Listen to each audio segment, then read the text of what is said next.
மனசுக்குள்ள தேவையில்லாத பயம், பகை உணர்வு, அச்சம் இதெல்லாம் வருது அப்படின்னா, இந்த பகை உணர்வு ஏன் வருது அப்படின்னா, ஏதோ ஒரு தாழ்வு மனப்பான்மையால் தான் நம்மளுக்கு பகை உணர்வே வரும். ஒருத்தவங்கள பார்த்து வியந்து, ஓ இவங்கெல்லாம் இப்படி இருக்காங்க, நான் இன்னும் வரலை அப்படின்ற அந்த ஒரு விஷயத்தினால தாழ்வு மனப்பான்மையும் அதுவே காலப்போக்கில் பகையாகவும் மாற்றும். அவங்களுடைய உறவை நம்மளுக்கு பகையாக மாற்றும்.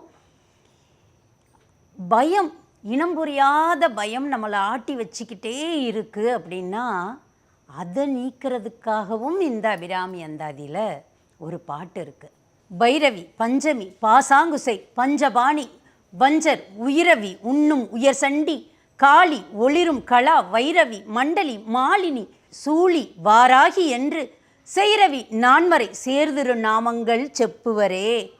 இந்த ஒரு பாட்டை படிக்கும்போது என்னாகும்னா, இத்தனை நாமங்கள் கொண்டவள், இவ்வளோ பெரிய விஷயங்களை சர்வசாதாரணமாக செய்யக்கூடிய என் அம்மை என் கூடவே இருக்கா, எனக்குள்ளேயே இருக்கா. அவள் இருக்கும்போது எனக்கு எதுக்கு இந்த பகை, அச்சம்,